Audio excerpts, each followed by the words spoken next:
bahwa relasi itu harus lahir dan batin, karena kalau lahir saja akan membahayakan yang batin. Oke, baik, selamat. Pak, silahkan kembalikan. Sudah, saya kira itu pertanyaannya Pak Prof Aziz. Selamat saya sampaikan kepada Pak Labib, selamat, ini sangat layak untuk menjadi dokter ya. Terima kasih.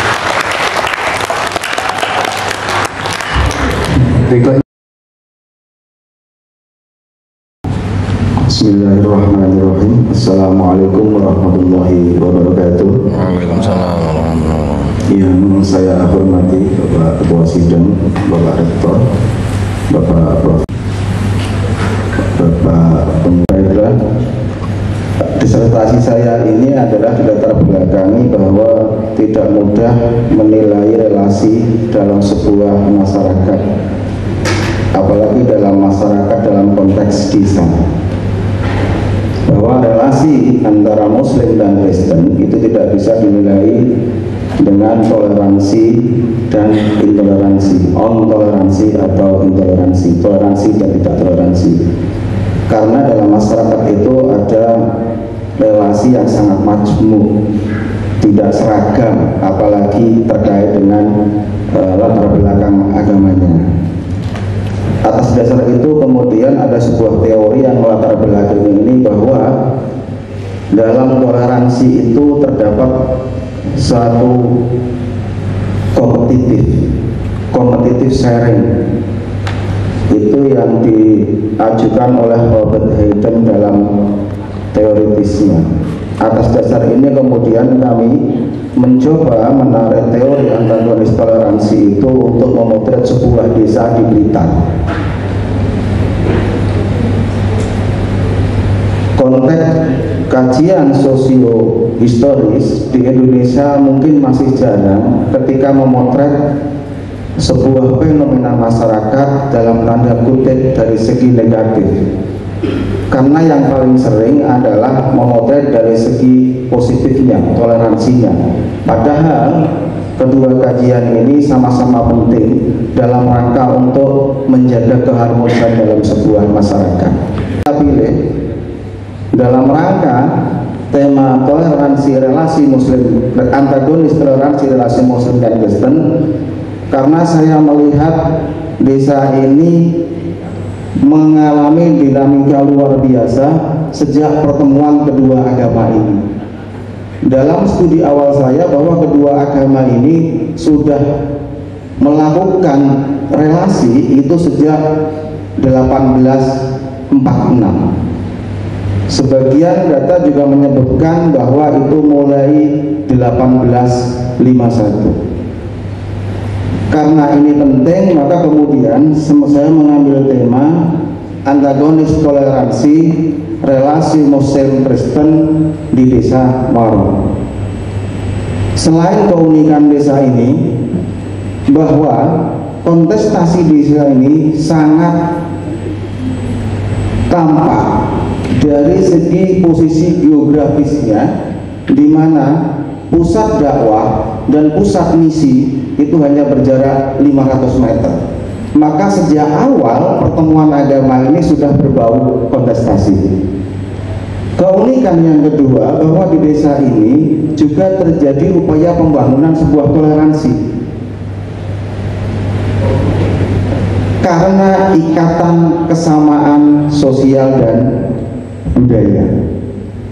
Atas dasar ini maka ada dua fokus dalam disertasi saya. Yang pertama, saya ingin melihat bagaimana toleransi dibangun di sebuah desa yang notabene adalah mayoritas dari Muslim dan Kristen. Sedangkan fokus yang kedua saya adalah bagaimana toleransi ini berefek kepada kontestasi dan isu-isu apa yang muncul dalam relasi Muslim dan Kristen di desa Maron.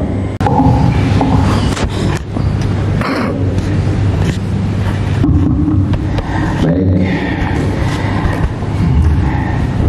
Assalamualaikum warahmatullahi wabarakatuh. Ketua Sidang sekaligus penguji Profesor Dr. Haji Abdul Aziz MPDI yang kami hormati, ya, Sekretaris Sidang Profesor Dr. Haji Ahya MAG, ya, yang kami hormati juga seluruh promotor dan kopromotor, ya, Profesor Dr. Haji Maktub MAG dan Profesor Dr. Haji Ahmad Rizkon, sekaligus penguji, ya, Profesor Dr. Haji Kojin dan Dr. Fil Saifuddin Zufima, para hadirin hadirat semua yang kami hormati, dan saudara promovendus, ya, saudara Labib Muzaki Sobir. Yang pertama saya mengucapkan selamat, ya, Al-Mabrur, ya, saudara sekarang berada di mimbar panas, ya, bukan mimbar khutbah meskipun hari ini hari Jumat, ya. Saya mengapresiasi, ya, temuan dan argumen utama dari disertasi saudara, ya, yaitu menemukan fenomena toleransi antagonis yang tadi sudah saudara sampaikan. Saya kira ini menarik, ya. Selama ini orang menganggap toleransi itu baik-baik saja, cool, ideal, damai. Toleransi antagonis, ya. Pertanyaan saya, karena kalau mendengarkan dan membaca draft disertasi saudara, di situ sebenarnya masih ada tension meskipun diam, ya, diam, tidak sampai konflik. Kenapa saudara tidak pakai diksi tension relasi Muslim Kristen di Desa Maron? Boleh dijelaskan? Ya. Awalnya memang sebatas pengetahuan saya bahwa kalau ada toleransi tapi di bawah itu masih ada perlawanan, itu artinya antagonis. Itu antagonis karena yang nampak adalah toleransi, tapi di balik yang toleransi itu ada upaya antagonis, ada upaya perlawanan. Maka kemudian Robert Hayden menyebutkan sebagai, ini teorinya Robert Hayden, bro, ya, sebagai antagonis toleransi. Perbedaan penelitian saya dengan Robert Hayden itu banyak mengkaji terkait situs suci, tempat ibadah yang dimana itu terjadi digunakan bareng-bareng, tapi ternyata pada akhirnya itu dikuasai satu pihak. Maka sebenarnya toleransi yang nampak itu bukan toleransi, tapi antagonis. Baik, oke. Yang kedua, ini tadi sudah dipesan Pak Ketua Sidang, karena ini Jumat, tidak boleh lama-lama, ya Pak Ketua. Baik, tadi saudara nyebut bahwa relasi Muslim Kristen di Desa Maron itu kan sudah ada sejak 1846. Satu riwayat menyebut, ya, 1851, bahkan sampai sekarang. Mungkin bisa dibikin kategorisasi, ya, dinamika relasi Muslim Kristen di Maron sejauh penemuan Anda. Kalau dibikin kategori dinamikanya seperti apa dari waktu ke waktu mungkin? Kalau bisa dibagi dua, itu yang paling nampak adalah mulai 1851 dari segi politis ini, bro, ya, sampai kepada 1990. Karena dari segi politis itu saling mendominasi, di mana 1851 sampai 1990 itu 90% dikuasai oleh komunitas Kristen. Tapi pasca 90 itu posisinya berbalik, ganti dikuasai oleh komunitas Muslim. Baik. Meskipun, yeah. Oke, bagus saya kira, ya. Lanjut berikutnya. Disertasi saudara ini mau disampaikan kepada para hadirin hadirat dengan 1-2 kalimat yang menendang Anda ingin mengatakan apa, dan sekaligus supaya mudah dipahami oleh para tamu undangan yang tahu. Boleh sampai statement kasih. Dua kalimat, ya, yang bisa meringkas isi disertasi saudara supaya mudah dipahami oleh para hadirin dan hadirat semua ini. Silakan. Bahwa relasi itu harus lahir dan batin, karena kalau lahir saja akan membahayakan yang batin.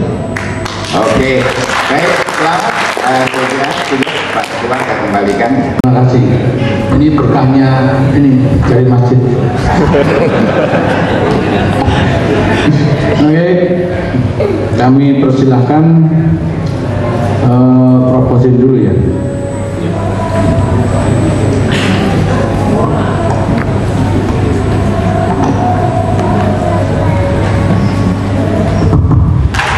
Assalamualaikum Assalamualaikum warahmatullahi wabarakatuh. Yang terhormat para penguji, Prof. Aziz sebagai ketua dan penguji eksternal, Prof. Mustaqim serta penguji yang lain, bapak-bapak, ibu-ibu, hadirin, tamu undangan, dan juga teman-teman dosen, kakak Promovinus, Ibu Hajah Dr. Aturatul Zahra. Mas Labib, saya sebagai ketua Prodi SI mengucapkan selamat, alhamdulillah bisa memasuki ujian terakhir ya. Pertanyaan saya karena waktunya singkat, apakah di Desa Maron sebagai lokasi penelitian Kiai juga berperan berdakwah kepada orang-orang non-muslim? Monggo. Secara tampak tidak, secara yang nampak tidak. Yang secara nampak benar-benar saling toleransi, tapi secara diam-diam iya. Karena ini mungkin kalau tidak berdakwah ya, nanti itu di akhirat akan dituntut. Ya Allah, dulu saya tidak mengenal agama Islam karena Pak Labib, Ustadz Labib tidak mau mendakwai saya. Seret Gusti ke neraka bersama-sama saya. Kan repot. Sudah, saya kira itu pertanyaannya Pak Prof. Aziz. Selamat saya sampaikan kepada Pak Labib, selamat, ini sangat layak untuk menjadi dokter ya. Terima kasih. Berikutnya Mas Budi. Ya, Assalamualaikum warahmatullahi wabarakatuh. Terima kasih Mas Sidam, Direktur Pasca, dan selamat Mas Labib dan keluarga ya. Tadi sudah 2 kali disebutkan segala ya. Saya mengikuti dari awal tentang pembuatan naskah disertasi ini, tapi saya ingin kasih komentar masyarakat lebih baik lagi ya. Tolong perbaiki di terjemahan ya Jawa, karena pembacaan sampean itu nanti bukan hanya orang Jawa, bisa jadi orang yang tidak bisa bahasa Jawa nggak ngerti karena sampean nggak menulis terjemahan dari beberapa hasil wawancara dalam bahasa Indonesia, hanya dalam bahasa Indonesia. Kemudian paragraf itu harus diperhatikan. Saya juga tertarik membaca sampean juga di halaman 36 itu di paragraf kedua. Dari periode kemudian ditandai dengan berakhirnya residen Blitar berganti Blitarsi. Saya itu menariknya apa Blitarsi? Nanti saya ingin respon apa yang disebut dengan Blitarsi, karena sampai nggak menjadi penjelasan tentang apa itu Blitarsi. Ada banyak, ada nama cohort juga, ada konsep cohort yang juga dimunculkan di disertasi ini. Nggak ada penjelasan sama sekali. Itu tolong diperhatikan agar hal-hal yang sangat spesifik itu harus diberi penjelasan sekalipun itu singkat. Saya cuma tanya satu hal sebenarnya, kemudian selain tadi tolong direspon. Saya banyak sekali menemukan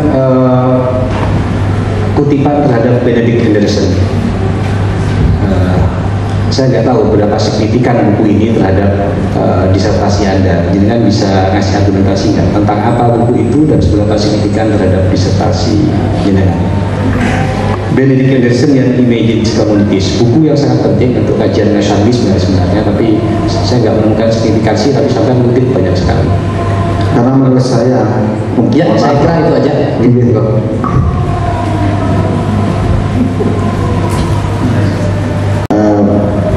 Bapak Dr. Saifuddin Pil, jujur disertasi ini banyak dari bimbingan dari beliau dari awal, termasuk pengambilan tema, karena saya sendiri jujur nggak ngerti ini maksudnya dalam segi teori apa. Benedict Anderson itu sangat mengaruhi saya. Menurut saya dia memandang sosial itu tidak hanya dari kultur budaya tapi dari psikis juga dan komunikasi. Itu yang saya nggak ngerti, ini cukup mempengaruhi saya begitu. Jadi terkait sosiologi itu pengaruhi saya, menurut saya begitu. Terima kasih.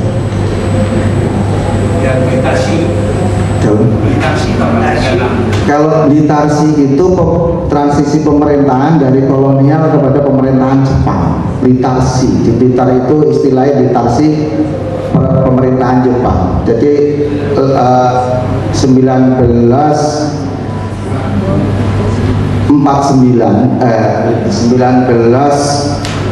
era pemerintahan Jepang, istilahnya begitulah. Era pemerintahan Jepang. 52 ini 52. Iya. Aku main Hitachi. Seperti si Muji karena duwe kitab Junjung Kurawat. Lahir Belgi kok.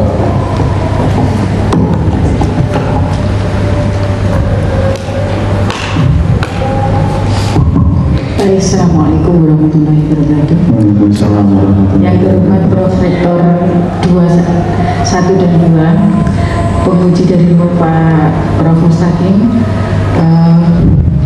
Pak Pil, kemudian Pak Kozin. Selamat kepada Mas Labib ya akhirnya. Akhirnya hari ini bisa ujian, alhamdulillah lega ya, didampingi dengan supporter yang juga luar biasa. Alhamdulillah. Saya tanya satu aja ya, karena waktunya terbatas. Toleransi simbolik, semu dan diam, itu sebenarnya istilahnya siapa? Nah, apakah tiga itu sebenarnya disebut antagonis? Jadi simbolik yang menahan konflik, tentunya ya sakjane secara psikologi ya rodok sakit ya kalau diam, kemudian juga ikut-ikut semu, totoke melok-melok teko selamatan, totoke melok gotong royong, itu juga secara psikologis bisa sakit. Apakah antagonisnya ada di situ atau di mana? Dan apakah Anda punya junjung kurawatnya itu benar? Ya. Dan ini gotong royong itu ada termasuk buat masjid sama gereja. Kayak gambarin beres masalah itu sih. Udah itu saja, monggo. Terima kasih Prof. Jadi tiga istilah ini adalah penamaannya dari saya. Karena yang pertama antagonis itu terkait kontestasi, terkait kompetisi. Maka di antagonis itu ketika ada kompetisi maka yang kalah akan lenyap.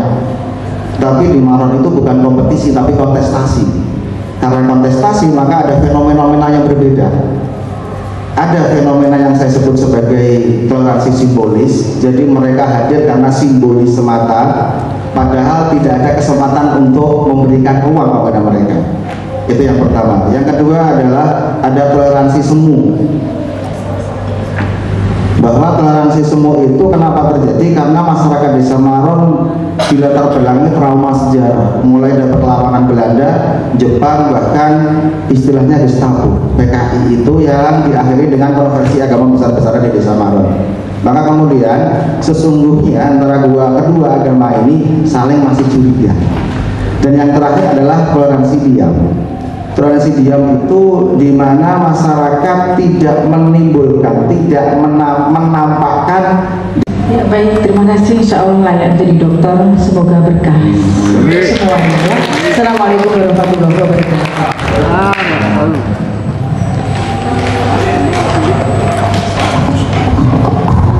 Ya baik, semuanya sudah begini.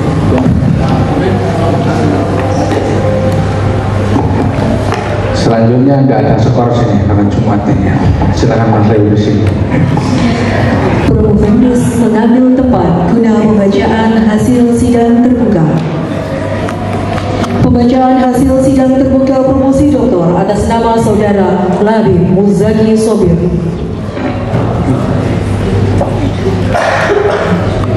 Hasil rapat tim penguji disertasi Pasca Sarjana Win Sayyid Ali Rahmatullah Tumaku dinyatakan bahwa Saudara Labib Muzaki Sobir nomor induk mahasiswa 12601950021 lahir di Blitar 16 April 1980 telah menyelesaikan ujian disertasi terbuka promosi doktor ke sangat memuaskan.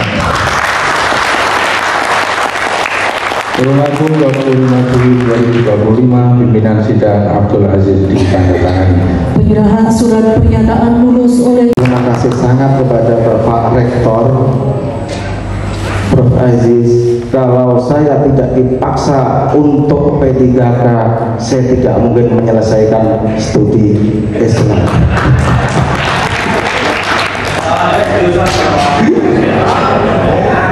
Yang ketiga, saya berterima kasih kepada Pak Direktur Prof. Ahya, beliau yang mengebleng saya ketika saya ngangsu kawaru di pasca sabdanya ketika kalah itu.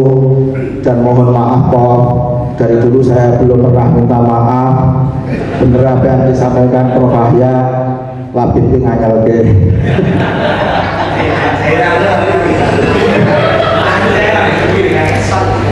Tak lupa saya juga mengucapkan terima kasih banyak kepada Prof. Fauzin yang tidak bosan-bosan menelpon saya untuk segera menyelesaikan ngapunten Prof. Niki terakhir ngaten niki. Kemudian saya ucapkan terima kasih banyak. Saya bersyukur bertemu dengan orang yang luar biasa, Bapak Dr. Pak Warek II yang telah dari awal sampai saya sempat itu nggak wani ketemu itu kira-kira 2 tahun, karena setiap pertemuan itu dengan diakhiri pertanyaan disertasinya mari kapan ngapunten. Itu menakutkan sekali bagi saya, malaikat yang embuh itu. Juga saya terima kasih kepada Bu Elvi.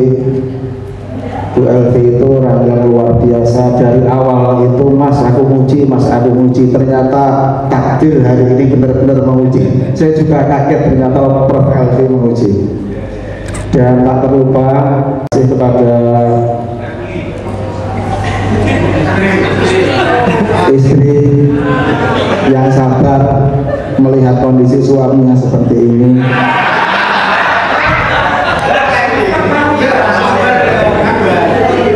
Juga kakak saya lengkap, Bu Lulu yang pertama, kemudian Bu Isna ini Bulatur Rasidah, kemudian kakak saya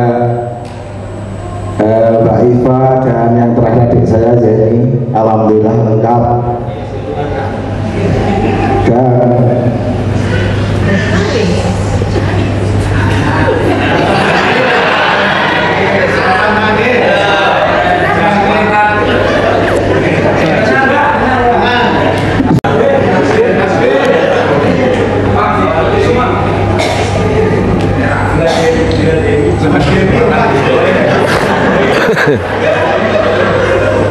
ini adalah cita-cita orang tua.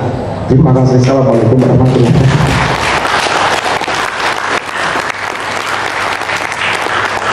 Terima kasih. Pesan dan kesan promotor.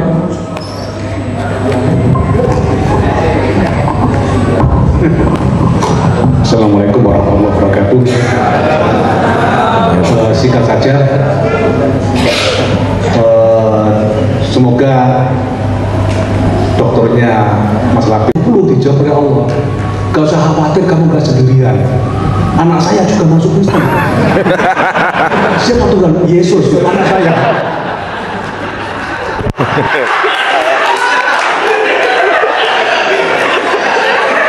Jadi kayak macam ini, beragama itu nggak usah terlalu normatif. Seakan-akan orang kalau masuk Kristen itu menjadi malapetaka dunia akhirat. Tidak, sebetulnya itu ya. Itulah pilihan ya. Maka lebih baik saya itu menghormati ada orang Islam masuk Kristen tapi dengan kesadaran. Ada orang Kristen masuk Islam dengan kesadaran.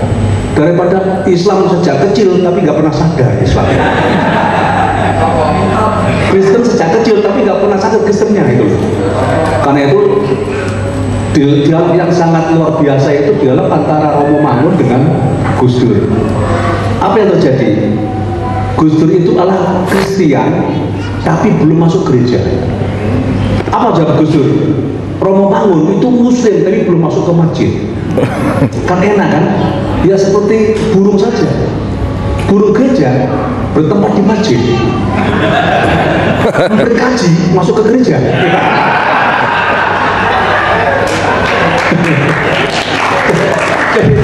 Jadi beragama itu jangan terlalu strength, ideologi yang tertutup itu ya. Ini yang bikin perkara kan itu. Karena itu agama yang begitu sebetulnya agama yang kehilangan historisnya, agama yang kehilangan teologi terbukanya, dan agama yang kehilangan spiritualitasnya.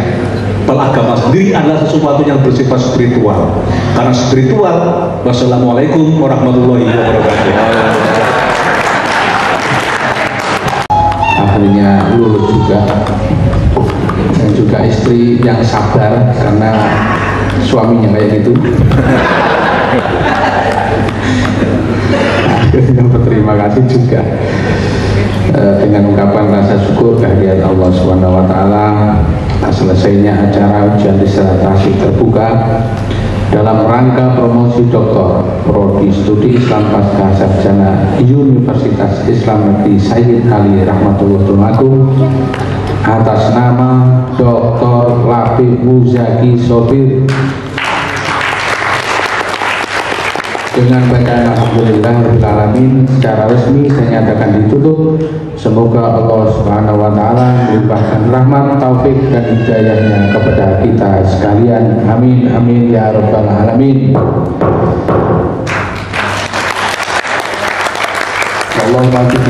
Assalamualaikum warahmatullahi wabarakatuh. Waalaikumsalam.